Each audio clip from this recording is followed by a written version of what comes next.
this is an iHeart podcast. Guaranteed human. Hey, everybody. The official Big Bang Theory podcast is back, covering seasons 3 and 4 of the show. Each week, host Jessica Radloff speaks with crew and cast members like Kunal Nair, Mayim Bialik, and Kevin Sussman. Hear about the Easter eggs you may have missed, behind-the-scenes stories, and how certain real-life relationships shaped some of the most memorable storylines. Watch the official Big Bang Theory podcast on HBO Max or wherever you get your podcasts. Work can be a little weird. Cringy training seminars, coworkers who won't stop talking about their plant, forgetting the mute button at an inopportune moment. We have to deal with a lot on any given workday. Sometimes it can feel hard to thrive and move forward in your career. Well, that's where LinkedIn comes in. LinkedIn helps you get ideas and insights from experts in your field, connect with people professionally, grow your network, and access tools designed to help you find the right fit for your next role. Whether you're just getting started, figuring out your next move, or looking to accelerate your career, LinkedIn is built to support you at every stage because LinkedIn is the network that works for you. Visit linkedin.com/knowstuff to learn more. Welcome to Stuff You Should Know from HowStuffWorks.com.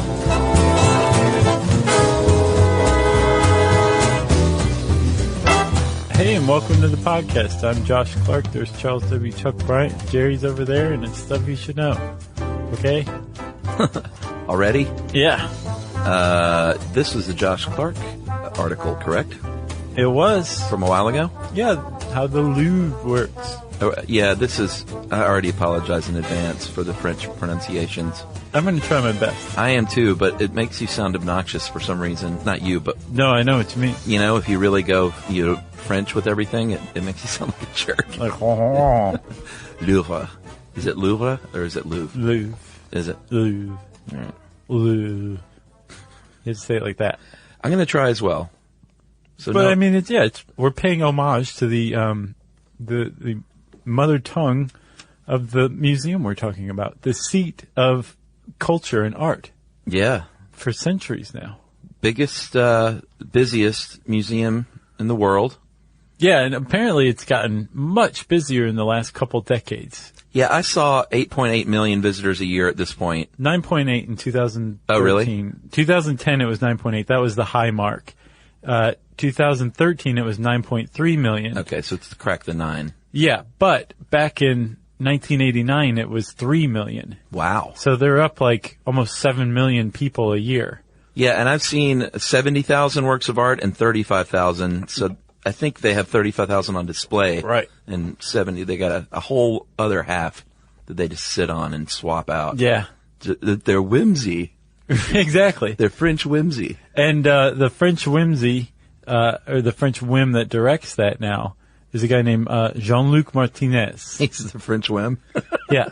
Well, he's in charge of the whim, right? Yeah.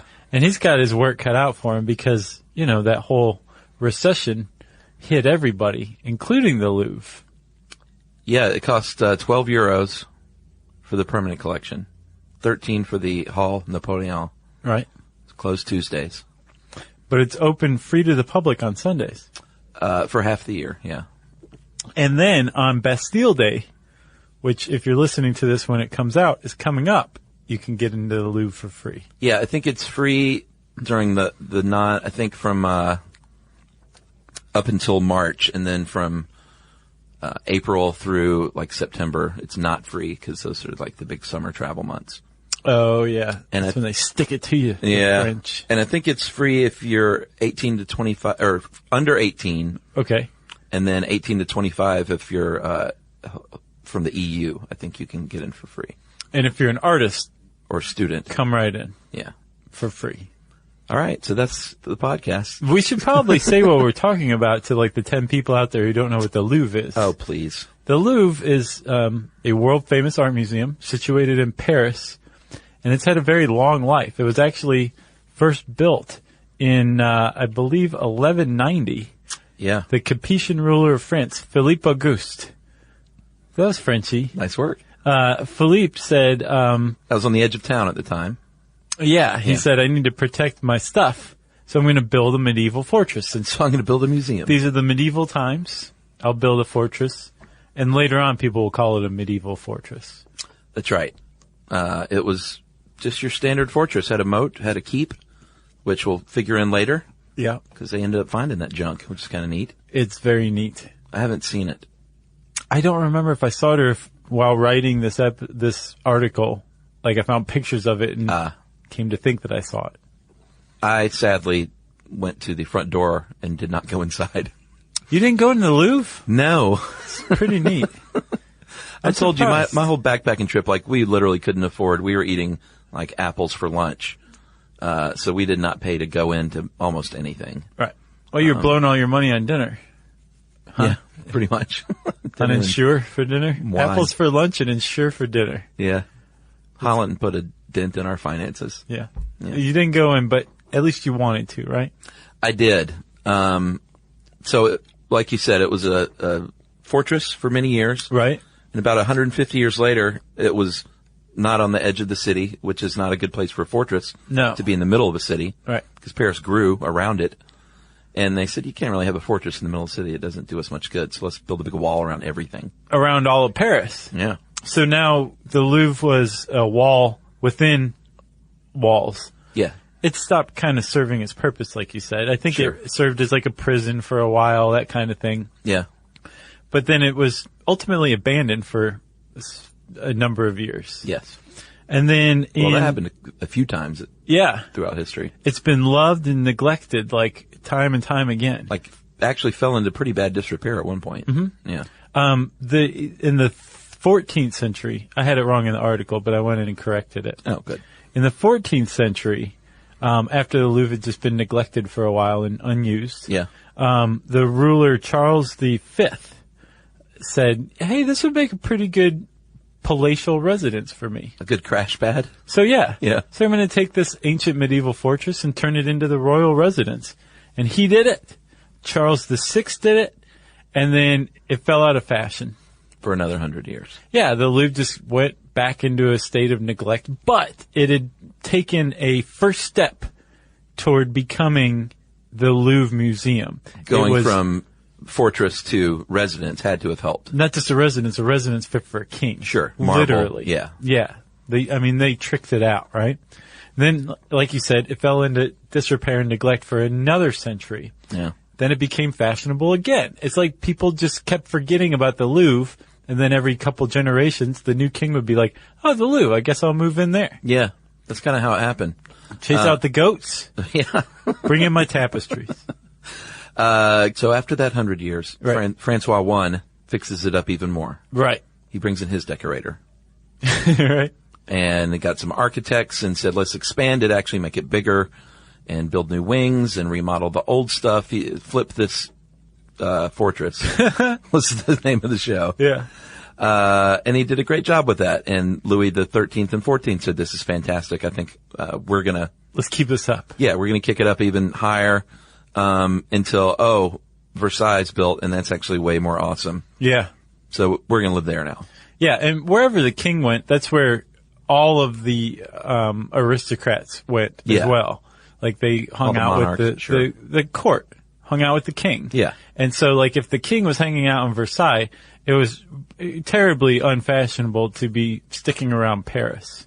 Yeah. That's what happened to the Louvre. It just fell out of fashion with the kings. Yeah, and when they went to Versailles, it was unfinished, and they kind of left it that way. Mm-hmm. And then that was when it got kind of beat up. I mean, it was basically abandoning a construction project in the middle. Right. So they didn't even have roofs over some of these rooms and But buildings. a lot of the Louvre had been built out, had been well appointed. Yeah. And even though, like, by the time Versailles was built, it was left again in neglect, the foundation for the building itself, the house, had been built. Yeah. You know?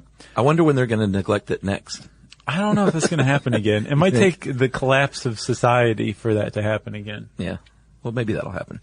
Here's hoping. Oh, yeah? You pulling for the collapse? Yeah, why not? You looking for a road-like situation? Yeah, I'd like to see how I fare. You want to meet Robert Duvall is what it is. Yeah, pretty much. Is he dead? Or no, it's Dennis Hopper. No, he's alive, probably. Duvall's doing just fine. Yeah, man, he's married to a young lady dancing the salsa. He salsas? Yeah, he made a movie, or tango, I think. He made a movie about it even. That's Antonio Banderas you're thinking of. No. He made a movie called Assassination Tango, which I have What? Where he was like, I think he was a hired killer who'd... No, don't say it, Chuck. Yeah. No. Uh-huh. Man. Because of his love of the tango. Oh, my goodness. You call that a passion project. Yeah, I guess. / box office poison. Wow. Man alive. Yeah. I'm going to delete that from my memory bank. I wonder if he was like, you know what hadn't been done yet? Yeah. And no one around him said, and it hasn't been done for a reason. Right. God bless him. All right, so let's flash forward a little bit to the mid-17th century. Did you get that date right? I did. It was just the 15th century, man. And this is when things kind of, this is when the Louvre really made the initial transition toward the seat of culture in Paris. Yeah. Because they housed the 3 academies there that were formed. The Academy, you take it since you're all okay. fancy. There is the Académie de Peinture et de Sculpture. Okay. So, Academy of Painting and Sculpture. Yeah, visual arts. Yeah.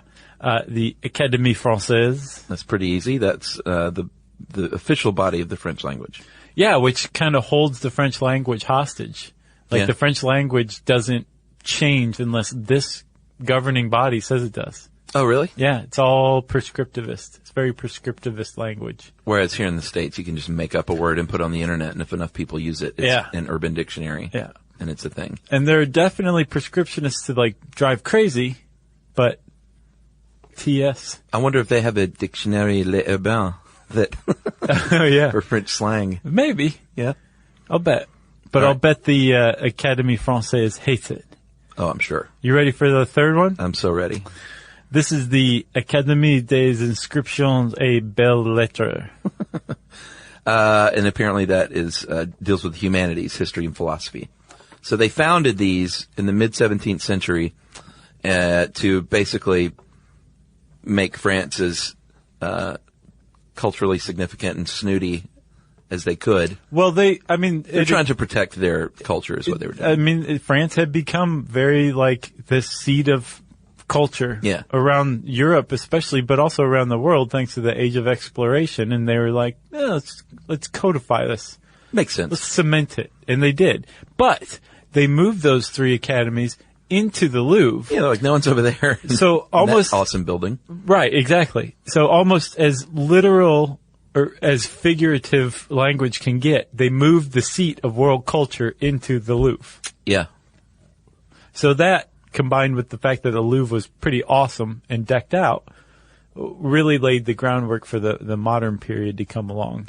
Yeah, and I didn't realize this, but they once the academies moved in, they started what would end up being sort of like an art exhibition with these salons, and they basically would have an exhibition, a salon, and they would trot out these cultural artifacts, and people would come see them, and I guess someone said, hey, this is kind of like a museum. Right. And they said, that's a great idea. And it should be free. Yeah, and these were all really huge ideas. These were from the king's collection. Yeah. And the reason that these academies were able to get their hands on it and put them on exhibit for the public for free was because the monarchy was like, yeah, please don't depose me. Right. It's cool. We're a democracy now, but I'm just here. Right. Being rich. So everybody, whatever you want to do, if you want to show people, that's cool. And that's how the Louvre as a museum was born, was from this French Revolution coexisting with the monarch's art collection and showing it to people for free. That's right. As Louis XXVI It sounds like a Super Bowl. He said he wanted it to be a place for gathering together all the monuments of the sciences and arts. Just don't cut my head off. That's right. And so at that point, it was, like we said, it was free for all. They wanted it to, people would gather there. Yeah. And this is 1793 is when it was officially established as the French National Museum. Yes. And they did cut Louis' head off. So it didn't work. No. It had a couple of names. It was the Musée Français at first, and the Musée Central des Arts. And then the Musée des Antichrist. Musée Napoleon. Yeah. Yeah. He came along after the French Revolution, deposed the monarchy, and said, let's try something different. How about I'll be the emperor, not the king, the emperor, and I'll try to conquer as much of the world as I can. And he was pretty successful at it. Yeah.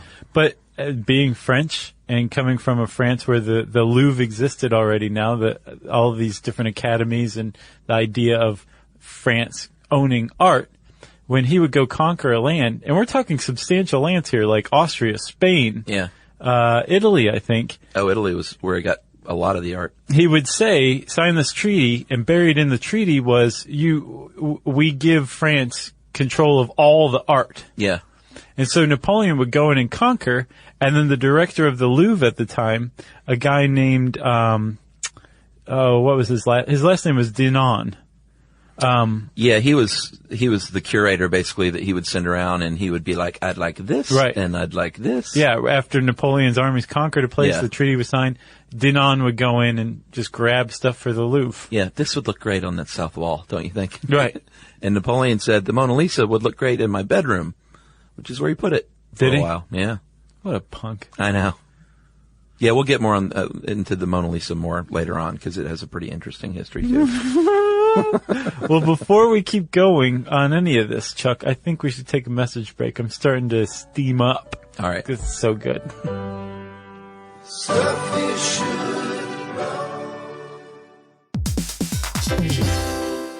Hey, everybody. I want to talk to you a little bit about Tide Evo, because it represents over 10 years of innovation and product development. Tide Evo is a first-of-its-kind technology where tens of thousands of minuscule fibers are spun together to form a 6 times powerful layer packed with scrubbers, brighteners, pre-treaters, and fresheners. And that's going to deliver a breakthrough clean that's so powerful, it feels like magic. Yeah, it is kind of like magic. Tide Evo is revolutionary. A 100% concentrated, waterless laundry tile that's made of compressed microfiber soap layers rather than liquid or powder. And it's not like pods or sheets because it uses 6 layers of detergent fibers to deliver superior cold water cleaning without plastic packaging of any kind. And it provides a mess-free, lightweight solution that dissolves lickety-split. So whenever you run into a laundry challenge, turn to Tide Evo. It's revolutionary. It's magic. Try new Tide Evo. Real laundry magic.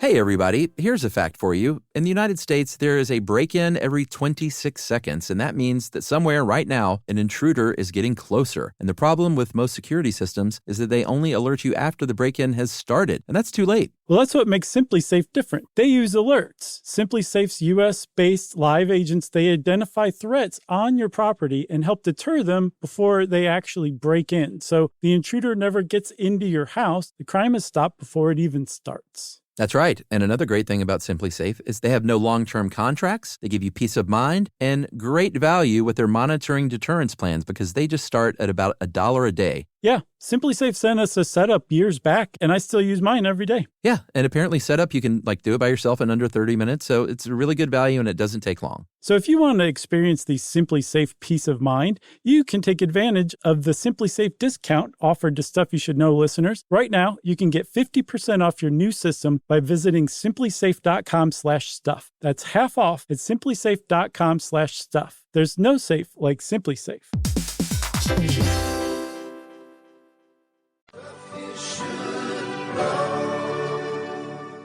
All right, Steamy.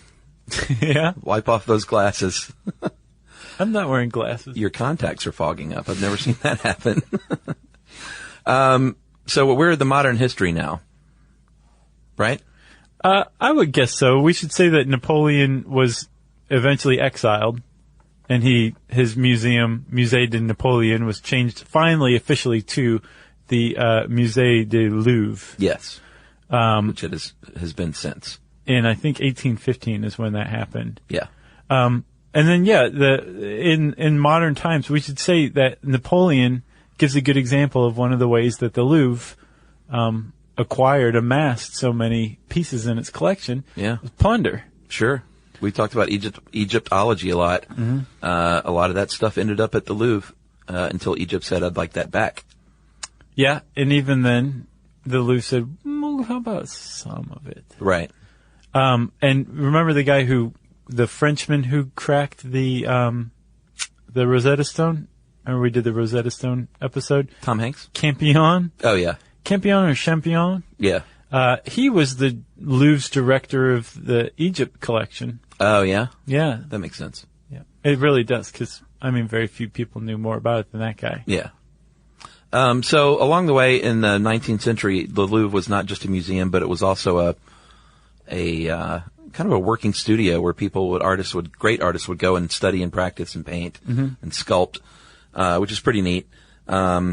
Impressionists especially still have a lot of work there, and all the old stuff is still there. And it wasn't until 1986 when they said, let's split this up, because there's a fancy new museum across the river, the Musée d'Orsay.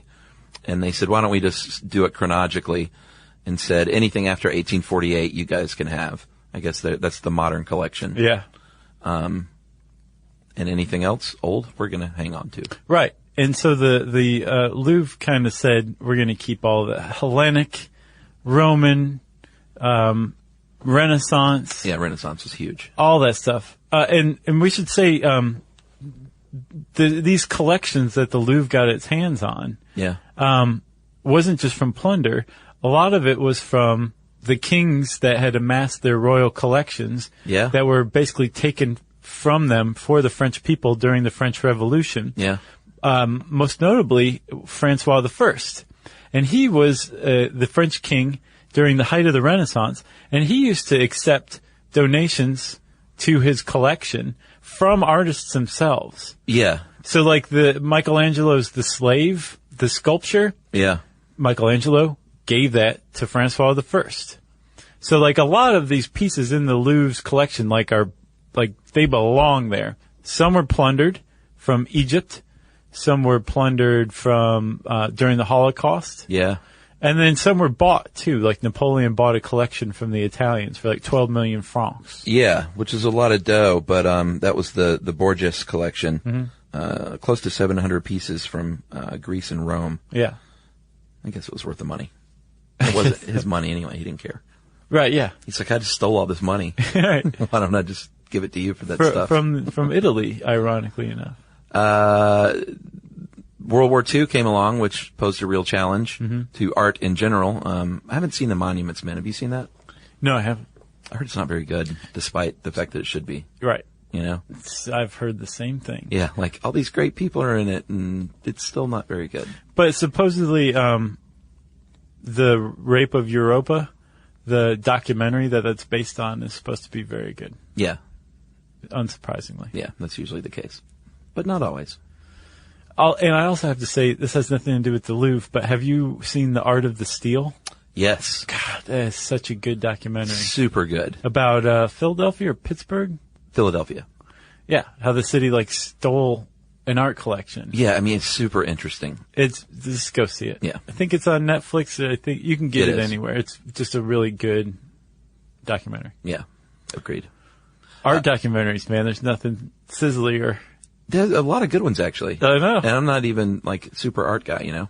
I'm not either. I'm just trying to pronounce French here. Well, I say I'm not super art guy. I love museums, and I just don't have the schooling to talk about it. I just know what I like to look at, you know what I'm saying? Yeah. You know who is good at that? Who? If you don't know what you're doing but you want to learn, there's an old PBS series called Sister Wendy. Oh, yeah? And she was this nun, bride of Christ, lifelong, right? Who was one of the foremost experts in art criticism and understanding art, and was also exceptionally good at explaining it in lay terms. Huh. And you just watch this lady's shows, and she's pointing out stuff in paintings that you're like, I didn't even realize that there was there visually, let alone what it meant. Yeah. And she's just so good at explaining it. So if you want to know more about art, especially classic art, but don't know what you're doing, she's a great place to start. And I guarantee it's all over the YouTubes and stuff for free. Well, that's me. PBS, I'm excited now. Sister Wendy. All right. You'll love her. Sweet. Man, PBS, they just get it right, don't they? Yes, they do. Hey, everybody. I want to talk to you a little bit about Tide Evo because it represents over 10 years of innovation and product development. Tide Evo is a first-of-its-kind technology where tens of thousands of minuscule fibers are spun together to form a 6 times powerful layer packed with scrubbers, brighteners, pre-treaters, and fresheners. And that's going to deliver a breakthrough clean that's so powerful, it feels like magic. Yeah, it is kind of like magic. Tide Evo is revolutionary. A 100% concentrated, waterless laundry tile that's made of compressed microfiber soap layers rather than liquid or powder. And it's not like pods or sheets because it uses 6 layers of detergent fibers to deliver superior cold water cleaning without plastic packaging of any kind. And it provides a mess-free, lightweight solution that dissolves lickety-split. So whenever you run into a laundry challenge, turn to Tide Evo. It's revolutionary. It's magic. Try new Tide Evo. Real laundry magic.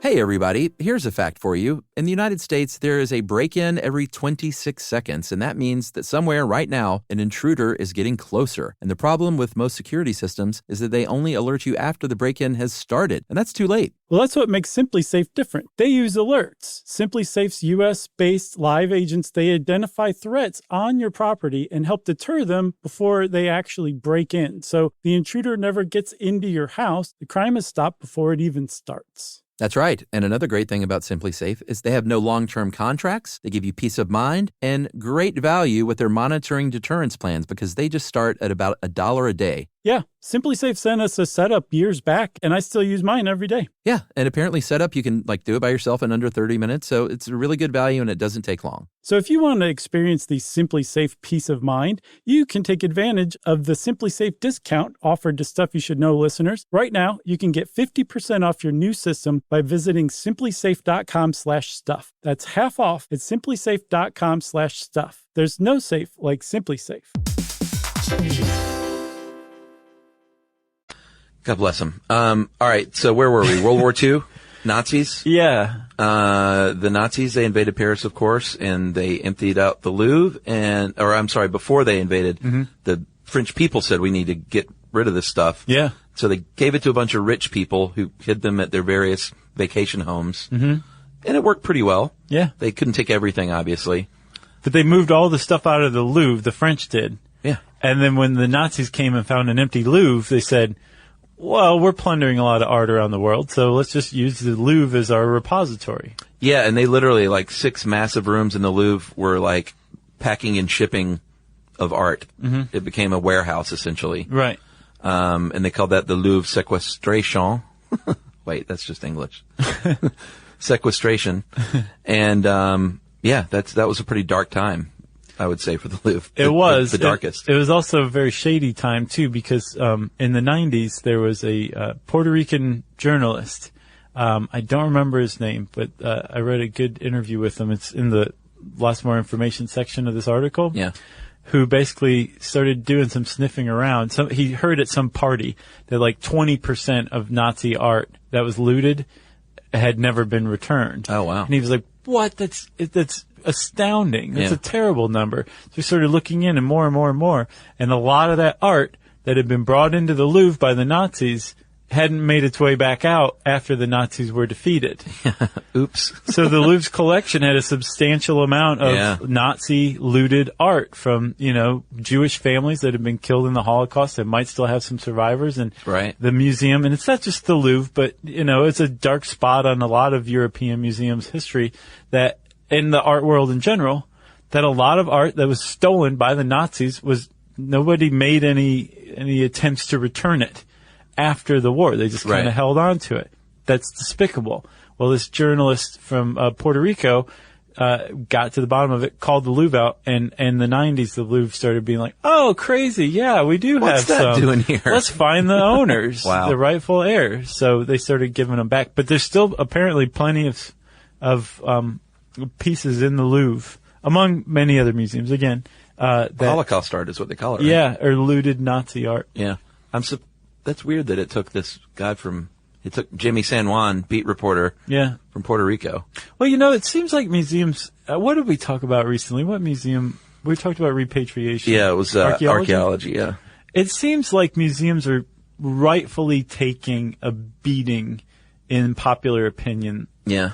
Because from the 19th to the 20th century, then the middle of the 20th century with Nazi looting, there were a lot of shady things that museums did and just no one talked about, and they got away with it. And I think taking them to task now and getting things right is is a good thing.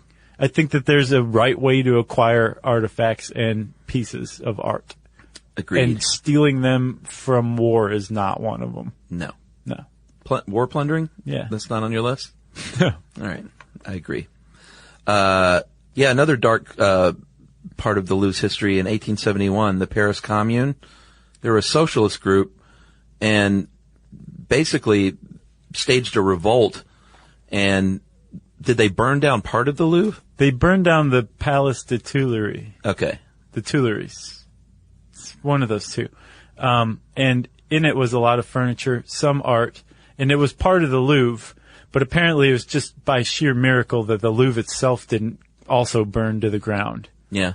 And they rebuilt part of the Tuileries. But it was apparently like, more of an attack on the vestiges of the monarchy, which was the Tuileries Palace still smacked of. Gotcha. So they weren't necessarily trying to get at the art? No. No. Not as far as I understand. But it was a big deal because the Louvre was very close by, and I think they did lose a decent amount of art and stuff. All right. The Mona Lisa has had a bit of a history. It wasn't always on display at the Louvre. One time it was stolen. Well, you said it was in Napoleon's room for a while. It was in his bedroom for a little while. A poster of Jordan dunking. That's right. And then in 1911, it was stolen. Apparently the security at the Louvre back then sucked. Yeah. Well, you were saying like it was almost like an art studio. Some parts of it, yeah. Yeah. I think that there was was a lot of access. Yeah, and there was a lot of like a lackadaisical attitude towards security. Yeah, and so there was a big fat security guard named Maximilian Papardine. He left work, came back 2 days later because it was he left on the day before that they closed. Mm-hmm. And he said when he came back there were 4 iron hooks in a rectangular shape, several shades deeper than the surrounding area. Yeah. And no Mona Lisa. No. For a while they thought it was Picasso and Apollinaire, and they had a group of like young artists who just thumb their nose at things like the Louvre. They were toughs. They were toughs, and they didn't like the establishment, the art Right. establishment. Yeah. So they thought they might have actually stolen the Mona Lisa as a act of protest. Right. What's crazy is when they went to like search these guys' apartments, they found 2 stolen pieces from the Louvre in Picasso's apartment. So they weren't too far off. They were on base. But no Mona Lisa. It No turned Mona out to Lisa. be an Italian custodian at the place. Yeah, Vincenzo Perugia, and he was a repatriate. He was Is that trying to repatriate it the Yeah. old-fashioned way. Pretty much. He's like, this belongs in Italy, so I'm going to steal it and take it there. He got caught trying to sell it in Florence. But for a little while, after he was caught and before it went back to Italy, they actually did display it at the Uffizi Gallery in Florence and took it on a little tour of Italy. So, Little victory lap. yeah, exactly. So he was fairly successful in that he did get it displayed in its home country. But supposedly they got the Mona Lisa like directly from Da Vinci is what they said. Do they? I don't know if that's true. And it's not painted on canvas. So you can't like roll it up and stick it up your shirt sleeve. It's like painted on a wood block. Right. Birch. Yeah. I didn't realize that. I haven't Yeah. even seen it. It's really small. White poplar. Is that a birch? No, it's white poplar. Yeah. I got it right in the article wrong just now. Oh, gotcha. So, it was a custodian. He stole it and tried to sell it. That was where he erred. Right. He was to try and get money for it. But the problem is well, it's not a problem. It's just a weird thing. The Mona Lisa has attracted all sorts of strange attention. Sure. As recently as I think 2009 or 10, a Russian woman who was touring Paris bought a coffee mug from the Louvre gift shop and threw it at the Mona Lisa where it shattered. Because it's behind glass. Yeah, the Mona Lisa's behind bulletproof glass, Yeah. so that mug wasn't going to do anything. Coffee mug proof. But glass. it's like, even if you know that it's not going to do anything, that's a weird thing to do. Yeah. People have thrown acid at it. Yeah. People have thrown red paint at it, stones. I don't get it. One guy shot himself in the head, committed suicide in front of it. Yeah. I tried to find more on that, but I couldn't. It's a weird thing. Yeah. There's this thing called Stendhal syndrome. Did you see that? No. Stendhal syndrome is this idea where you are confronted with so much great art. Like supposedly if you travel to Florence, some people are so overwhelmed by the beauty of the art surrounding them that they faint. Other people are so overwhelmed that they act irrationally and want to destroy it or something like that. Interesting. Some people have been known to copulate when confronted with great art in some of these cities. Like Mona Lisa makes them horny. Yeah, apparently. But there's this thing called Stendhal syndrome. I don't know the veracity of it, but it is a thing. I wonder what that thing is. I just got back from Max FunCon, which is there's a drive up to go to Lake Arrowhead, which is where it is, where you drive up the side of a mountain for like 5,000 feet. Straight up. Windy roads, not straight up. Okay. But I had that thing where like you're driving and you're like, I could just drive right off this thing, off this cliff. Oh, yeah. And I talked to a bunch of people there, and a bunch of people said, yeah, me too. Yeah. Like, what is that? I don't know. Not everybody has it, though. We talked a lot about it, actually, because a lot of people identified with it, and we were trying to figure it out as a group what that is, and I don't know. I think I ended up at maybe like a power thing, like I know that I could do this, so you have that urge, because it's not suicidal. No, it's different. It's strictly an urge, and you are aware, like, you know, maybe I shouldn't drive too close to this, because part of me is saying, like, well, what would happen? You know? It always has to do with death, though, because when I see a cop with a gun, I always think, I could grab that thing right now. I could just grab it and shoot something. That's how I feel about ice cream sandwiches. You can just grab it and eat it.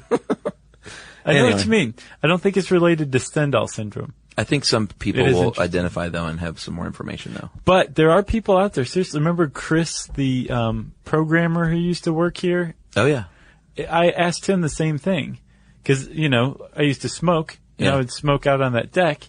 And every once in a while, I'd just lean over the side, be like, the railing, I could just jump. Yeah, and then I'd have to like get back away from it. Like, whoa, you know, I don't want to just some part of my brain to go and like throw me over. Yeah, that's the fear. It's like some part of your brain's just gonna take control and maybe that's jump, what it is, right?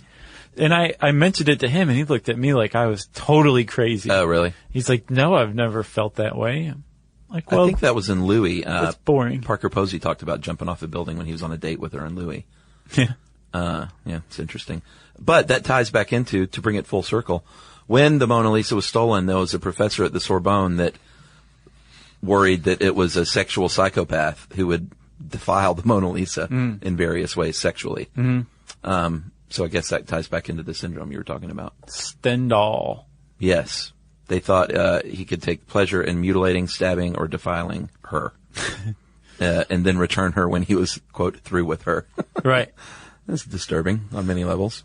So the Mona Lisa is pretty much inarguably the most famous resident of the Louvre, but there's plenty of other ones too. There's the Venus de Milo. Yeah, she's not bad. The Winged Victory of Samothrace. Code of Hammurabi. Yeah. That's about as historically significant as it gets. Right. And there it is, just sitting there in the Louvre. Oh, and we didn't really ever get around to it, like the Pyramid by I.M. Pei. Oh, yeah.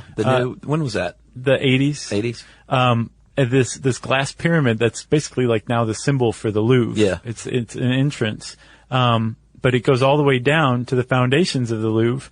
And when they were excavating for it, they uncovered the moat and the medieval keep from like 1230. So cool. And they preserved it. It's on display. You can check it out. Yeah. Really beautiful. I like it when the building itself is a part of the, like it is part of the art. Yes. Like the Guggenheim, Yeah. Same deal.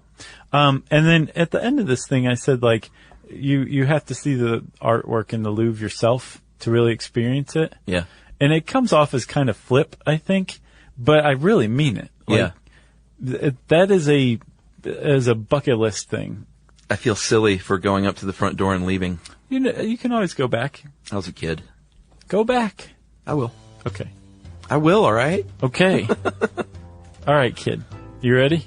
Yes. You done? I'm done. Okay. If you want to learn more about the Louvre, you can type that word Louvre, in the search bar at howstuffworks.com. And I said search bar, which means, Chuck, it's time for Facebook questions.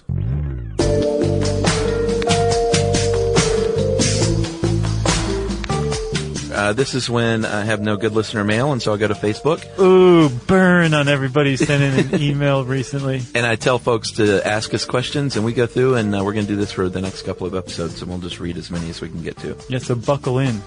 I'm going to go first here. Jonathan Harrop says, whatever happened to the TV show?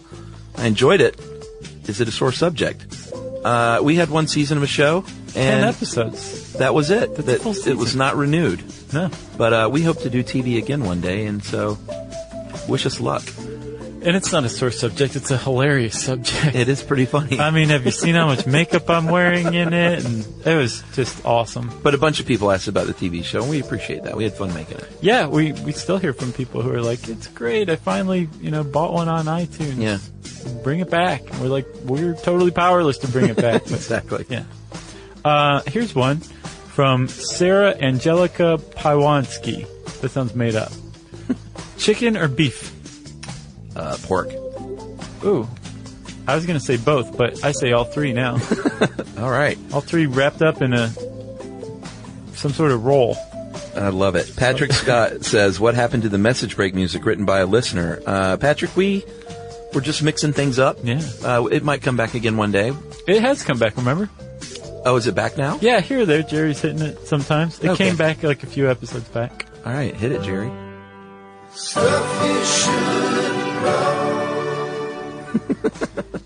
Did we just play that? I think so. Okay. How do we pick the topics, Chuck? This is from Dino Isildakli. Acidically? It's close to that, but with I's and K's instead of the normal. Okay. Go ahead, take it.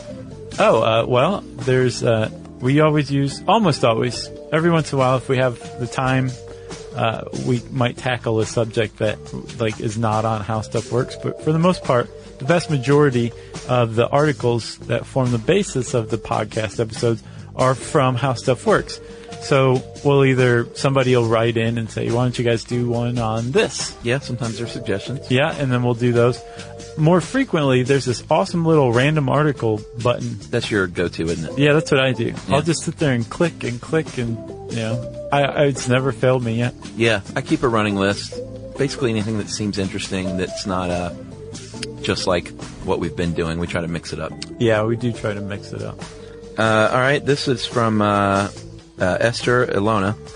She wants to hear about childhood aspirations. I kind of always wanted to write. Me too. And ended up doing that. Me too. For a while there, I wanted to teach. So for the follow-up question, what would you do if you weren't doing this? I could be a teacher. For me, it was always writing. Yeah. Ever since I was a little kid. As a matter of fact, I don't feel like I'm writing enough. Yeah. But we are both professional writers. That's right. Which is pretty cool. Pros, baby. Let's see. Here's one from Stephen Gardner Jr. Haven't heard this one before, Chuck. Do we like each other off of the air? Yes, of course we do. Of course we do. I can't. Clearly, if you've seen our TV show, you know we're not actors. He says that the Mythbusters don't, apparently. We've heard that before, too. I don't know if that's true. I don't think that's necessarily true either. I think that to work that closely with somebody, or this closely with somebody for this many years, to plot and plan and contrive, it's not like we just come into work and are like, what do we have to do today? Somebody hands us the syllabus and then we do it and leave. We manage this brand. Yeah. And we do it together. That's right. So we have to like each other. Respect, mutual respect, I think, too. Respect. Ryan Mitchell, are there any podcasts one of you wants to do, the other refuses? Week to week, there might be I don't want to do that one, but I don't think anyone said, I refuse to do, because we're kind of ideologically on the same page. Right. So I don't think there's anything that one of us would really want to do that the other would just refuse to do. I can't think of one. Yeah, I think you're right. I can think of plenty we wouldn't do, but none that one of us, that there would be conflict over, Yeah. Except for that one. I still can't believe it. Yeah, sorry. Chuck, what vegetable do you refuse to eat? This is from Christina Flores. I don't eat mushrooms. Oh, yeah? Yeah. I'll eat them, and then like halfway through whatever mushrooms I'm eating, I'm like, oh, this is a bad idea. Oh, yeah? Yeah, it's texture. It's all texture. Yeah, for me too. There's some delicious mushrooms out there. I'm sure. And I used to eat them as a kid raw. Like lick them and put a little salt on them and just eat them. Really? Yeah. And it's still good, but... So what's your answer? For me... I know you hate Brussels sprouts. No, I like Brussels sprouts. Oh, you do? Yeah. I like Brussels sprouts. I hate peas. Oh, okay. And I've always hated peas. Yeah. Mushy? I hate broccoli. I think peas just Broccoli. taste bad. That's what I was thinking. Broccoli tastes terrible, too. Yeah. It's like Dr. Hibbert said. It's poison to humans, and it tries to warn us with its terrible taste. I love broccoli. Ugh. Yumi loves broccoli. I'm just like, yeah? I'll make it for you anytime. Right. Like, don't let me hold you back. All right, I got one more. This is from Paul Parmley. Which one of your episodes should I have the DJ play at my wedding this Saturday? Thinking maglev or fecal transplants, but I defer to your sage guidance. Maglev? Yeah, don't bore people with that one. I would go with cannibalism. Oh, that's a good one. Good wedding material.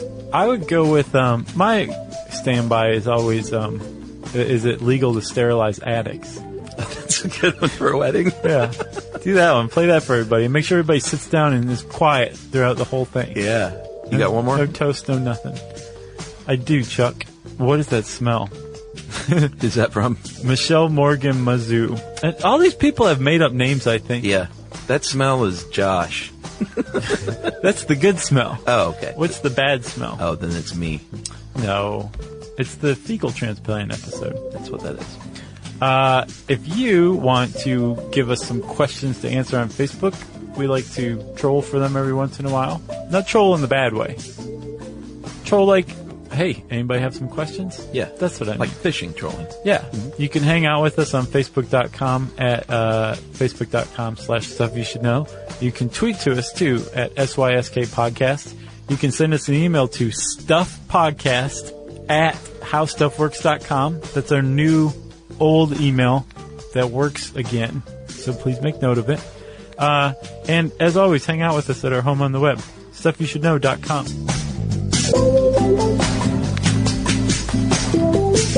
For more on this and thousands of other topics, visit howstuffworks.com.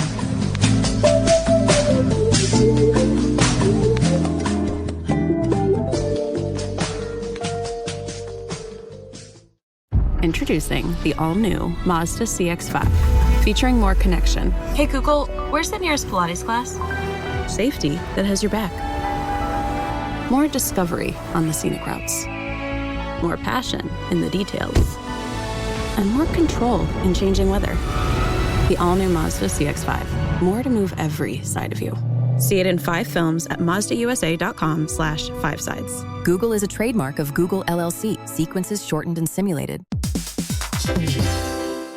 Hey, everybody. Here's a fact for you. In the United States, there is a break-in every 26 seconds, and that means that somewhere right now, an intruder is getting closer. And the problem with most security systems is that they only alert you after the break-in has started, and that's too late. Well, that's what makes SimpliSafe different. They use alerts. SimpliSafe's U.S.-based live agents, they identify threats on your property and help deter them before they actually break in. So the intruder never gets into your house. The crime is stopped before it even starts. That's right. And another great thing about SimpliSafe is they have no long-term contracts. They give you peace of mind and great value with their monitoring deterrence plans because they just start at about $1 a day. Yeah, SimpliSafe sent us a setup years back, and I still use mine every day. Yeah, and apparently setup, you can do it by yourself in under 30 minutes, so it's a really good value and it doesn't take long. So if you want to experience the SimpliSafe peace of mind, you can take advantage of the SimpliSafe discount offered to Stuff You Should Know listeners. Right now, you can get 50% off your new system by visiting simplysafe.com/stuff. That's half off at simplysafe.com/stuff. There's no safe like SimpliSafe.